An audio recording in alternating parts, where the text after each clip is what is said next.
U Gospodina ja se uzdam, duša se moja u njegovu uzda riječ. Aleluja, aleluja, aleluja.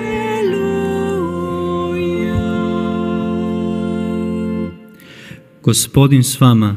I s duhom tvojim. Čitanje Svetog Evanđelja po Luki. Slava tebi, Gospodine. U ono vrijeme Isus uđe u jedno selo, žena neka imenom Marta primi ga u kuću, imala je sestru koja se zvala Marija.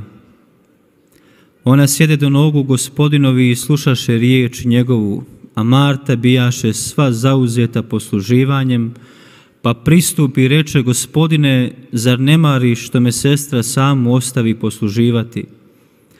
Reci joj dakle da mi pomogne. Odgovorio je Gospodin: Marta, Marta, brineš se i uznemiruješ za mnogo, a jedno je potrebno.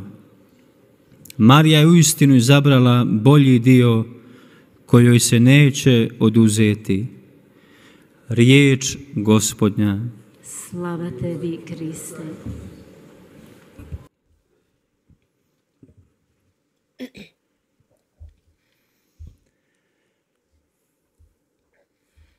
Draga braćo i sestre, 사랑하는 형제자매 여러분,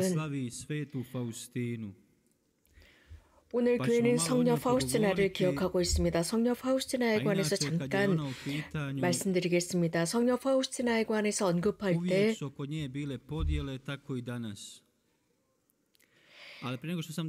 성녀 파우스티나에 대한 여러 가지 많은 이야기들이 있습니다. 오늘도 그렇습니다. 제가 오늘 읽은 미사라를 봉헌하기 전에 제방에서 들은 말이 있습니다. 그 한 스토리인데, 알려지지 않은 스토리인데 여러분들에게 말씀드리는 것도 좋을 거라고 생각을 합니다. 어느 한 유치원에서 수녀님께서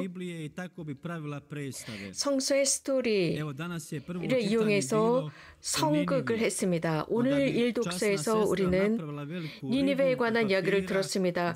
그 수녀님께서는 종이로 거대한 물고기를 만들었습니다. 그 물고기 속에 꼬마아이들이 들어갔습니다. 그래서 니니베의 요나에 관한 그 성극을 했습니다. 성지주일 전에 그 수녀님께서는 아이들에게 각각에게 그 배역을 맡겼습니다. 그때 한 소녀는 어린아이는 늘 좋은 배역을 맡곤 했습니다. 그 아이가 집으로 돌아갔을 때 어머니가 물었습니다. 수녀님께서 이번에도 좋은 배역을 주셨니? 라고 하니까 그 어린 여자아이는 네 엄마, 성지 주일날 가장 좋은 성극 중에서 주인공 역을 맡았어요 라고 하니까 그 아이는 어머니가 물었습니다. 무슨 배역이냐 하니까 저는 노새 역을 맡았어요 라고 했습니다. 노새라니 그게 무슨 역이니? 라고 물었습니다. 엄마는 조금은 화가 났습니다. 왜 우리 아이가 노새 역할을 해야 할까 싶었습니다. 그러자 그 여자아이는 이 역은 주인공 역입니다. 이 배우들 중에서 내가 유일하게 예수님을 등에 지고 예수님을 태우고 있거든요 라고 했습니다. 예수님을 태우고 있습니다 라고 했는데 성녀 파우스티나도 마찬가지였습니다. 성녀 파우스티나는 예수님을 모시고 사셨습니다. 당신의 삶 속에서뿐만 아니라 우리 모두에게 그것을 드러냈습니다. 그리고 우리 모두에게 자비하신 예수님을 의탁하라고 했습니다. 예수님, 저희를 의탁하나이다. 왜 사람들은 이 스토리를 믿지 않는 것일까요? 이 자비하신 하나님의 자비를 왜 믿지 않는 것일까요? 성녀 파우스티나는 초등학교 3년 내 학력의 전부였습니다. 그러니까 제대로 교육을 받지 못했습니다. 예수님께서는 성녀 파우스티나에게 이런 말씀을 하셨습니다. 너는 나의 비서가 될 것이다 라고 했습니다. 너에게 내 자비의 스토리를 너에게 계시해 주겠다. 초등학교 3년의 학력의 전부였습니다. 그 성녀 파우스티나는 일기를 쓰기 시작했고 예수님께서는 그것을 계시해 주셨고 그리고 나서 영적 지도사제를 만나라고 했습니다. 영적 지도사제가 너의 길을 인도해 줄 것이다. 그러면서 미하일 소포츠코 신부님, 아주 단순한 신부님을 만나게 됩니다. 그림을 그려야 할 때는 즉 자비하신 예수님의 그 화상을 그려야 할 때 예수님께서는 그려라라고 하십니다. 그러자 파우스티나 수녀는 저는 그림을 그릴 줄 모릅니다라고 하자 예수님께서는 미술가 화가를 한 명 찾아내라라고 했고 밀리우스에서 그 화가를 찾았습니다. 에우제니오 모스키였습니다. 그는 미술 학교를 졸업했지만 특별한 사람은 아니었습니다. 우리 한번 자문해 봅시다. 하느님의 위대한 자비의 신비를 세상에 드러내고자 한다면 왜 이렇게 학력이 겨우 초등학교 3학년밖에 되지 않는 한 수녀를 선택하셨고 왜 그렇게 위대한 화가가 아닌 단순한 화가를 선택했을까? 아인슈타인이라고 하는 훌륭한 철학자를 선택할 수도 있었는데 그 중에 가장 위대한 똑똑한 철학자였는데 그런 사람이 성문 이런 예수님의 계시를 전한다면 사람들은 더 잘 굳건하게 믿었을 텐데 초등학교 3학년 학력 밖에 안 되는 수녀를 선택했고 영적 지도사제를 미하일 소포츠코를 선택하십니다. 훨씬 더 훌륭한 영성학교를 다니실 신부를 선택할 수도 있었습니다. 그러나 예수님께서는 이렇게 아주 단순한 사제를 선택하십니다. 무엇을 어떻게 해야 좋을지도 모르는 그런 사제를 선택하십니다. 그리고 당신의 모습을 그리라고 했을 때도 가장 단순한 그저 미술학교를 졸업한 평범한 한 화가를 선택하도록 하셨습니다. 그렇게 질적으로 훌륭한 화가가 아니었습니다. 왜 예수님께서는 먼저 미켈란젤로에게 나를 그려라 라고 먼저 말씀하시지 않았을까요? 시스티나 성당에 왜 자비하신 예수님의 모습은 그려지지 않은 것일까요? 예수님께서는 왜 이러한 천재적인 미켈란젤로의 손을 빌려서 당신의 모습을 그리라고 하지 않으셨을까요? 로마 베드로 대성당 안에 피에타 조각상 우리 모두가 다 알고 있습니다. 미켈란젤로가 조각했습니다. 모두가 알고 있습니다. 그렇다면 자비하신 예수님을 누가 그렸을까요? 그 화가 이름도 우리는 모르고 있을 정도로 그들은 알려지지 않았습니다. 그 화가가 누구인지 모릅니다. 이런 식으로 우리는 잘 모릅니다. 에우제니오 카시모스키 이름도 발음하기가 어려운 알려지지 않은 화가입니다. 그러나 예수님께서는 이렇게 말씀하십니다. 즉 영적 지도사제 파우스티나 성녀에게 영적 지도사제에 관해서 말씀하십니다. 이렇게 이제 너희들은 죽을 것이다 라고 했는데 죽을 것이다 라는 그 말은 실제로 죽는 것입니다. 임종하는 것입니다. 그러나 이소포츠코 신부님께서는 이런 말씀을 하시게 됩니다.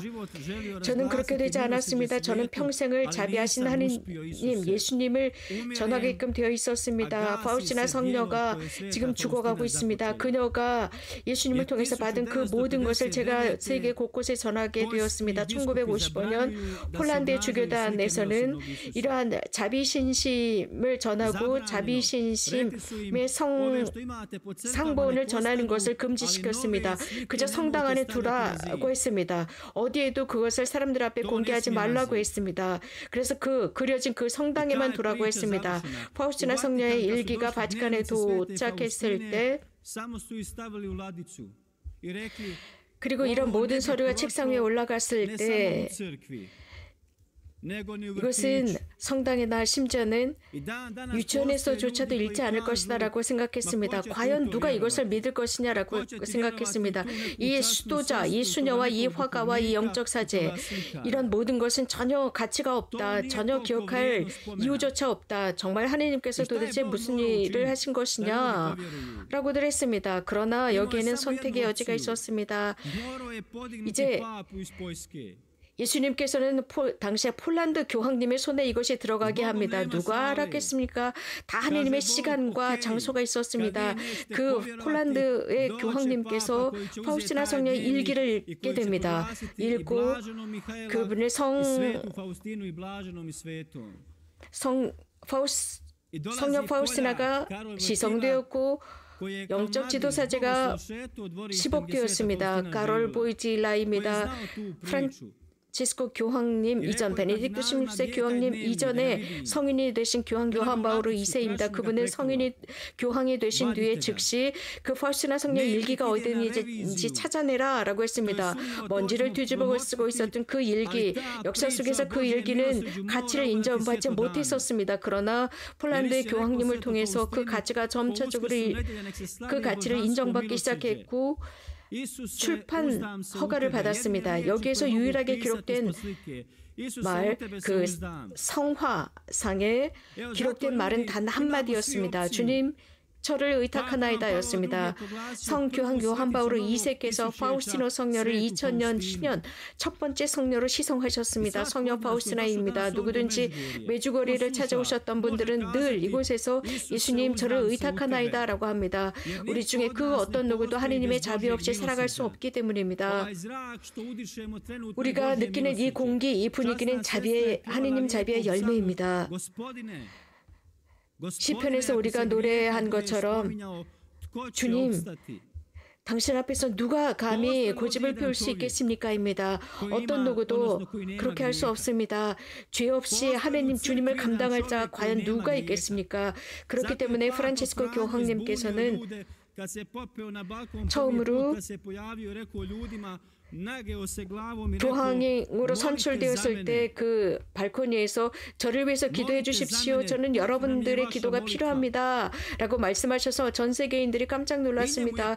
교황님도 우리들의 기도가 필요하고 우리도 그분의 기도가 필요합니다. 자비가 필요합니다. 많은 이들은 교회가 많은 죄가 있다고 생각합니다. 맞습니다. 하지만 교회에 풍성한 자비가 있습니다. 교회의 모든 제도가 사람들을 배반한 것이 아닙니다. 여러 다양한 제도가 있습니다. 이러한 제도를 통해서 이러한 이 자비가 도달했고 또 이 자비 제도적인 교회를 통해서 많은 자비가 확산되었습니다.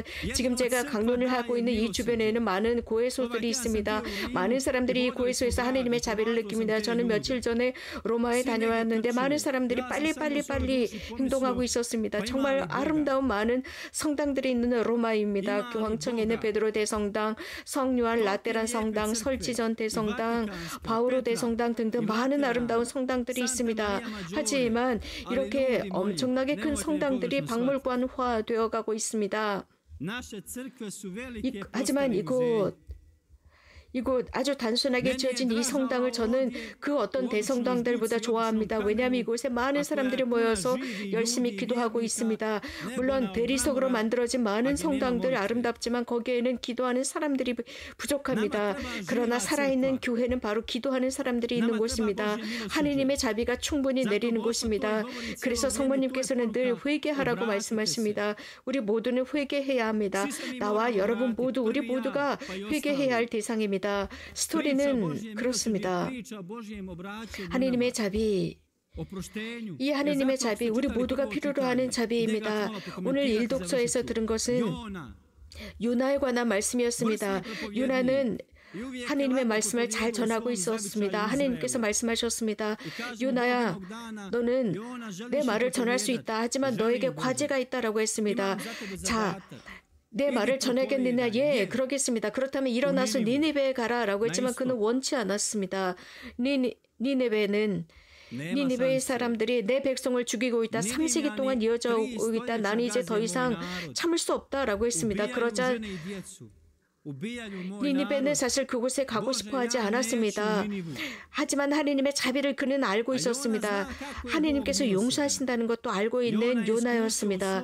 요나는 생각합니다. 하느님께서 이스라엘 사람들만 용서한다고 생각했습니다. 우리도 가끔은 그렇습니다. 하느님께서는 오로지 나만을 용서하신다라고 생각합니다. 내가 메주거리에 순례를 왔고 하느님께서 나를 용서해 주시고 내 죄를 사해 주시겠지라고 생각하고 이곳을 찾아옵니다. 그리고 메주거리에서 집으로 돌아갈 때 행복하고 편안합니다. 당신이 나를 용서해 주셨지요. 감사합니다라고 합니다. 그렇다면 하느님이 여러분에게 나에게 묻습니다. 그렇다면 너는 다른 사람들을 용서했느냐? 네가 용서하지 않는다면 내가 주는 자비를 받을 수 없을 것이다입니다. 요나는 다른 도시로 도망을 칩니다. 하느님께서는 그가 다시 니니베로 돌아갈 수 있도록 모든 길을 다 열어놓고 그를 이끄십니다. 거대한 물고기가 그를 집어삼키도록 하고 그 뱃속에 있게 사흘 밤낮으로 있게 합니다. 그리고 그의 생명을 되돌려주면서 가서 니니베로 가서 하느님의 말씀을 전하라고 합니다. 더 이상 하느님과 말다툼을 하거나 싸우지 않습니다. 드디어 요나는 니니베에 갑니다. 그리고 그들에게 하느님의 말씀을 전합니다. 40일이 시간이 있다. 40일이다. 아멘. 누군가 메주거리에 와서 아직도 40일 정도의 시간이 있습니다. 보스니아 헤르체고비나가 40일 뒤에 파괴될 것입니다. 아멘. 멋진 가르침, 강론. 말씀 전하기입니다. 요나는 이러한 설교로 니니베가 회개한다고 생각하지 않았습니다. 믿지 않았습니다. 그러나 니니베 사람들은 회개했습니다. 요나는 니니베 사람들이 회개하는 모습을 보고 주님 저를 가져가십시오. 저는 죽는 게 낫겠습니다. 라고 합니다. 저 이스라엘 사람인 제가 저 니니베 사람들, 이교도들에게 이스라엘 사람이 아닌 니니베 사람들에게 당신의 말씀을 전하고 저들이 회개했습니다. 저의 원수들이 회개한 것을 저는 도저히 견딜 수 없습니다. 라고 합니다. 이렇게 많은 그리스도교 신자들이 살고 있습니다. 우리들의 원수들이 회개한 모습을 우리들이 싫어합니다. 미워합니다. 그들이 성당에 들어오는 것을 싫어합니다. 그러나 주님은 그것이 싫지 않으십니다. 프란치스코 교황님께서는 슬로바키아 사람들, 헝가리아 사람들을 쇼크에 빠뜨렸습니다. 그 사람들이 얼마나 주님을 사랑하시는지 그분은 보셨기 때문입니다. 거기에 어떤 사람, 이곳에 앉아 있었던 분, 십자가를 들고 있었던 사람이 있습니다. 슬로바키아에서 이런 말씀을 하셨습니다. 누군가를 반대하기 위해서 십자가를 드는 것이 아닙니다. 유럽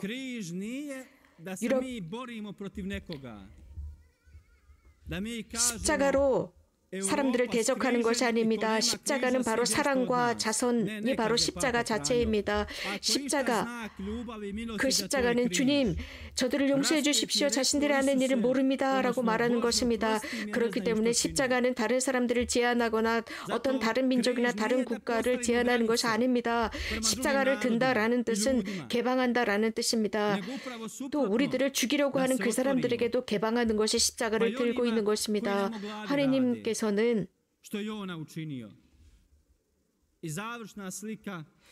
한 표징을 세우셨습니다. 매우 더웠습니다.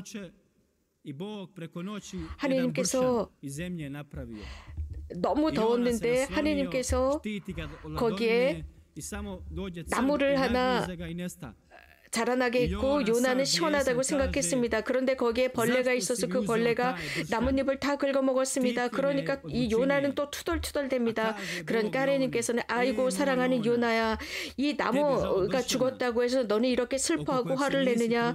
그러나 내가 이 니니베 사람들이 12만 명이 죽어가는데 내가 과연 슬퍼하지 않을 이유가 있느냐? 너는 나무 하나가 죽어간다고 투덜대는데 나를 생각해 보아라. 사랑하는 요나야, 내가 그렇게 많은 사람들이 죽어가고 있는데 내가 연민과 동정을 느끼지 않을 수 있겠느냐? 저기에 저 사람이 죽어가고 있는데 낙태로 죽어가고 있는데 저 사람이 불쌍하지 않느냐? 연민을 느끼지 않을 수 있느냐? 그런데 그 사람이 예수님 저를 당신께 의탁하나이다 라고 하는데 내가 연민을 느끼지 않을 수 있느냐? 누군가가 도둑질을 했다고 우리는 손가락질을 하는데 그리고 저 사람이 도둑질을 했어요 라고 하는데 그 사람이 주님 저를 당신께 의탁하나이다 라고 하는데 내가 연민을 느끼지 않을 수 있겠느냐? 자케오가 그랬습니다. 자케오는 그 예수님의 자비를 보고 자신의 집에 초대합니다. 마리아 막달레나는 많은 용서를 받았습니다. 많은 사랑을 받았기 때문입니다. 이것이 바로 오늘 성령 파우스티나가 우리들에게 전하는 메시지입니다. 또 메주고리의 메시지입니다. 또 프란치스코 교황님의 메시지입니다. 교회는 외곽으로 주변으로 나가야 합니다. 더 많은 영혼을 구하기 위해서 우리는 외진 곳으로 나가야 합니다. 프란치스코 교황님께서는 외진 곳으로 나가십시오. 외진 곳으로 나가서 수혜받은 사람들 중에 가장 수혜받은 사람들에게 말씀을 전하고 그들을 도우십시오. 마약 중독자들에게 말씀을 전하고 도우십시오. 우리 교회 안에 있는 사람들에게 교회에 관해서 말하는 것은 쉽습니다. 그러나 교황 프란치스코께서는 나가서 손을 더럽히십시오. 더 이상 심장이 뛰지 않는 사람들을 어루만지고 만지십시오. 절망 속에 있는 사람들을 만지십시오. 희망을 잃은 사람들을 만지십시오. 그리고 손을 더럽히십시오. 믿지 않는 사람들, 하느님의 자비를 믿지 않는 사람들을 어루만지시고 그 손을 더럽히십시오. 이것이 바로 메시지입니다. 이것이 바로 메주거리의 메시지입니다. 메주거리에는 실제적으로 하느님 자비의 스토리라고 할 수 있습니다.